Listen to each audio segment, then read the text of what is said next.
Hi. ఎల్ఎస్జీకి అలానే జీటీకి match అయితే చాలా ఉత్కంఠగా జరిగిద్ది అనుకున్నాం. కానీ వన్ సైడ్ అయితే మ్యాచ్ అయితే గెలవడం చూసాం మనమైతే. లక్నో సూపర్ జైంట్స్ అయితే ఎందుకంటే స్టార్టింగ్ బ్యాటింగ్ చేసిన ఎల్ఎస్జీ స్టార్టింగ్లో కొంచెం తడబడింది. డికాకు అలానే పడికల్ వెంటనే అవుట్ అయ్యారు. ఉమేష్ యాదవ్ ఎక్సలెంట్ బౌలింగ్ వేసాడు, మంచి స్వింగ్ బౌలింగ్ వేసి ఇద్దరినైతే పెవిలియన్ పంపించాడు. ఆ తర్వాత ఇంకా కేఎల్ రాహుల్ అలానే స్టాయినిస్ 2 వికెట్లు వెంటనే పడ్డాయి కాబట్టి చాలా స్లోగా ఆడారు. ఎంత స్లోగా ఆడారంటే స్ట్రైక్ రేటు 120, 130 మధ్యలోనే ఆడుకుంటూ వచ్చారు. చాలా స్లోగా ఆడుకుంటూ వచ్చారు. మీరు పవర్ ప్లే చూస్తే 47 పరుగులే వచ్చినాయి, ఎక్కువ రాలేదు. అంత స్లోగా ఆడారు వీళ్ళిద్దరైతే. కానీ ఆ తర్వాత లాస్ట్లో కొంచెం కేఎల్ రాహుల్ 100 స్ట్రైక్ రేట్ తాడినప్పటికీ స్టాయినస్ కొంచెం లాస్ట్లో రెండు సిక్స్లు 4 ఫోర్లు కొంచెం మంచిగా అయితే కొంచెం బౌండరీస్ అయితే తరలించి కొంచెం స్ట్రైక్ రేట్ ఇంప్రూవ్ చేసుకోవడం. 43 బాల్లో 58 పరుగులు అయితే చేయడం చూసాం. ఆ తర్వాత పూరన్ కూడా కొంచెం ఎక్స్ప్లోజివ్ అనుకోవచ్చు, కొంచెం పర్లేదు. 140 స్ట్రైక్ రేట్ అయితే 32 పరుగులు చేశాడు మళ్ళీగా. ఆ తర్వాత ఆయుష్ బదోని కూడా 11 బాల్లో 20 పరుగులు చేసి కొంచెం అదైతే 160 పరుగుల దాకా అయితే రావడం కొంచెం సహకరించారు వాళ్ళు అనుకోవచ్చు. ఎందుకంటే ఆ పిచ్ పైన 123 అంటే కొంచెం కష్టం నిలబెట్టుకోవడమే.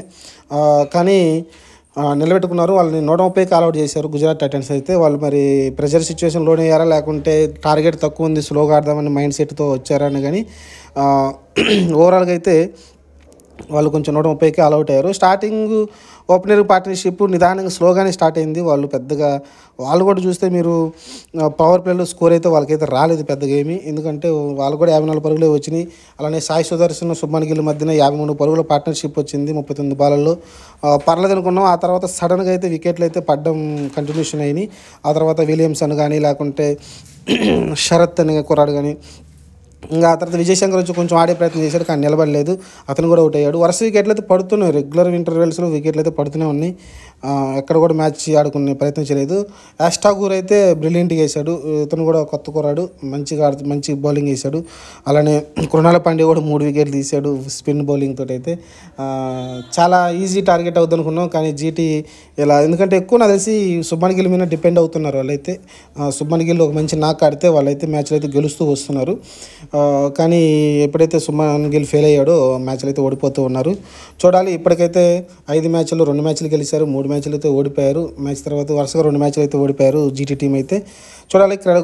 హార్దిక్ పాండ్యా వెళ్ళిపోయిన తర్వాత కొంచెం ఏదైనా బ్యాలెన్స్ ఏమైనా తప్పిందేమో చూడాలి. ఎందుకంటే యాంకర్ రోల్ పోషించే వాళ్ళైతే కనిపించలేదు. విలియమ్సన్ మీద నమ్మకం పెట్టుకున్నారు కానీ లాస్ట్ 2 మ్యాచ్లు విలియమ్సన్ అయితే అతని బ్యాట్ నుంచి అయితే రాలేదు. అతను యాంకర్గా పాత్ర పోషిస్తే బాగుండేది అనిపించింది. ఎందుకంటే వీళ్ళు ఇంకా ఒక ఓవర్ మిగిలి ఉండగానే వాళ్ళు ఆల్అవుట్ అయిపోయారు. కొంచెం యాంకర్ రోల్ కొంచెం స్టడీగా స్లోగా ఆడినా లాస్ట్లో కొంచెం ఆడేవాళ్ళు. కానీ వికెట్లు అయితే వెంటనే రెగ్యులర్ ఇంటర్వెల్స్ పడుతూ వచ్చాయి కాబట్టి వాళ్ళైతే టార్గెట్ని రీచ్ అవ్వలేకపోయారు. విలియమ్సన్ కానీ శుభ్మన్ గిల్ సాయి దర్శన్ ముగ్గురు ఒక్కరు నిలబడ్డా కూడా లాస్ట్లో కొంచెం తివాటియా కానీ లేకుంటే విజయశంకర్ కానీ ఆ మ్యాచ్ని అయితే గెలిపించేవాళ్ళు.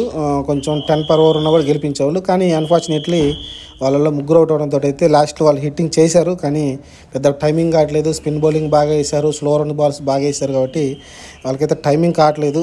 అసలు మీరు స్ట్రైక్ రేట్ చూస్తే అసలు విజయశంకర్ది కానీ లేకుంటే నకడేది కానీ దర్శన్ కానీ ఇతను కానీ రాహుల్ తివాటిది కానీ పెద్దగా ఏం లేదు. తివాటి తెలిసిన మంచి ఎక్స్ప్లోజివ్ బ్యాటర్. అతను కూడా 120 స్ట్రైక్ రేట్తోనే ఆడడం చూసాం. అంటే ఆ విధంగా అయితే బ్యాటర్స్ అనేది ఇబ్బంది పెట్టారు ఎల్ఎస్జీ బౌలర్స్ అయితే. ఇది ఓవరాల్గా ఈ మ్యాచ్ ఎల్ఎస్జీ గెలిచిస్తే ఎల్ఎస్జీ అయితే సాలిడ్గా అయితే 6 పాయింట్లతో అయితే టాప్లో కూర్చుంది. ప్రస్తుతానికైతే మంచిగానే కనిపిస్తుంది. 3వ ప్లేస్లో అయితే ఆక్యుపై చేసింది అదైతే.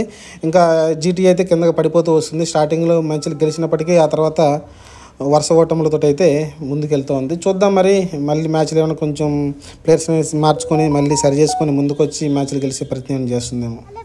సబ్స్క్రైబ్ చేయండి.